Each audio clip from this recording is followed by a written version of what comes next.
D'un petit village de quelques milliers d'habitants sous la Première République, Yerevan devient en moins de 50 ans le principal centre culturel, artistique et industriel du pays. Capitale de l'Arménie, la ville compte aujourd'hui plus d'1 million de résidents et connaît le plus important développement du territoire. Et c'est ici que le 17e sommet de la francophonie s'est déroulé avec pour thématique « Vivre ensemble », un sujet particulièrement d'actualité qui témoigne d'une manière de concevoir le monde. La principauté apporte à sa mesure sa contribution depuis de nombreuses années. Monaco s'engage beaucoup avec la francophonie et Monaco aide beaucoup à mettre en œuvre concrètement sur le terrain des programmes d'appui aux populations en matière d'éducation des filles et des femmes et évidemment surtout en matière d'environnement. Vous avez bien vu qu'il y a une convention spéciale avec notre institut, la francophonie pour le développement durable qui est basé à Québec et qui joue un rôle très majeur sur la prévention du changement climatique. En marge du sommet, Monaco a actualisé pour la 3e fois sa programmation des 4 prochaines années. Un engagement fort qui porte sur des thèmes qui sont chers à la principauté. C'était la participation à la programmation 2019-2022 de l'OIF, l'Organisation internationale de la francophonie, et qui reprend des thèmes qui sont chers au cœur de la principauté et de notre souverain, qui sont l'éducation, avec notamment des programmes qui vont concerner l'éducation des filles, qui vont concerner la lecture, les CLAC, les centres de lecture et d'activités culturelles, la formation de la jeunesse avec le volontariat francophone qui est aussi développé et bien évidemment tous les sujets à caractère environnementaux, défense de l'environnement, projets structurants en matière d'amélioration de l'environnement et tout ce qui concerne ensuite les problèmes de changement climatique. Tout à fait les thèmes qui sont donc la jeunesse, l'éducation et l'environnement que la principauté défend depuis de longue date.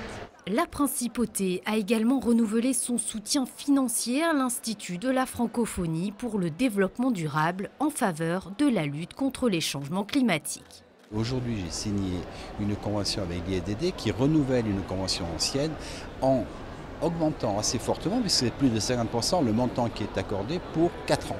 Donc c'est un montant important, 60 000 € par an, qui sera attribué à l'IFDD, et notamment en faveur d'un projet qui concerne les petits pays insulaires en développement pour développer le tourisme dans ces pays qui sont particulièrement sensibles au changement climatique.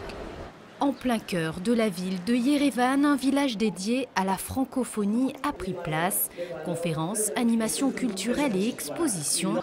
Différentes activités ont invité le grand public à découvrir l'espace francophone. Avec 300 millions de locuteurs en progression de près de 10% depuis 2014, le français est la 5e langue la plus parlée au monde. L'Organisation internationale de la francophonie a établi un rapport, un état des lieux qui authentifie les francophones et le rayonnement de la langue française. C'est vrai qu'il y a une dynamique plutôt favorable, elle repose sur cet usage croissant du français dans des territoires où ce n'est pas la seule langue, et c'est vraiment une caractéristique très forte de la francophonie, de la langue française aujourd'hui, c'est qu'elle est en coexistence avec de nombreuses langues et que néanmoins elle progresse. Mais on n'avait pas forcément mesuré avec précision la manière dont les locuteurs de français utilisaient cette langue aux côtés justement de leur langue nationale, en Afrique subsaharienne, au Maghreb, au Liban.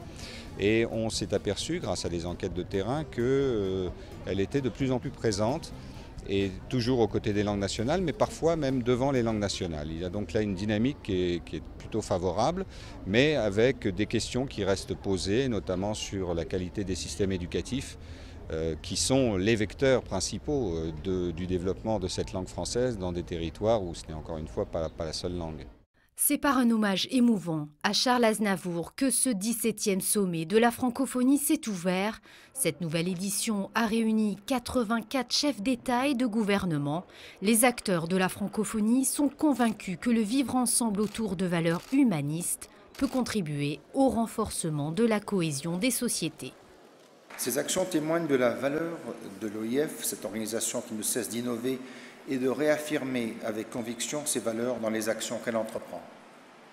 Je suis convaincu que l'attractivité croissante de l'OIF exerce auprès de nombreux pays qui souhaitent la rejoindre est le signe de sa bonne santé et de son dynamisme. C'est en ce sens que l'événement a permis de rappeler l'appartenance de la principauté à la famille francophone, avec une adhésion aux valeurs fondamentales, au respect de la diversité culturelle et à la promotion de l'état de droit. Monaco a depuis la fondation de l'OIF participé à de nombreux programmes et travaux de l'organisation. C'est tout naturellement que nous participons aussi au sommet, aux Jeux de la francophonie aussi, et à d'autres manifestations dans le monde. Et dans cet espace francophone qui est si riche de diversité culturelle et traditionnelle, mais aussi riche et porteur d'avenir, parce qu'il y a une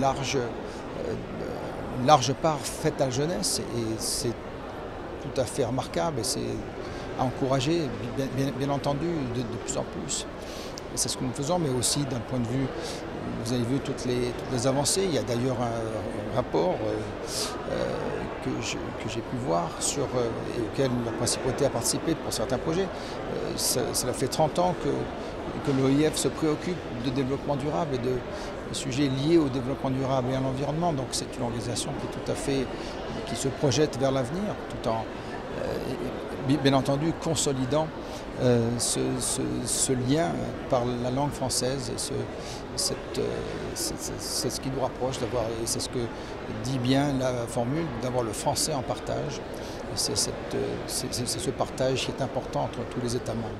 Ce 17e sommet de la francophonie ici à Yerevan s'est achevé par un dîner d'État et en concert. La manifestation a confirmé que la 18e édition se tiendra en 2020 en Tunisie. La 36e conférence ministérielle de la francophonie, quant à elle, se déroulera en octobre 2019 en principauté.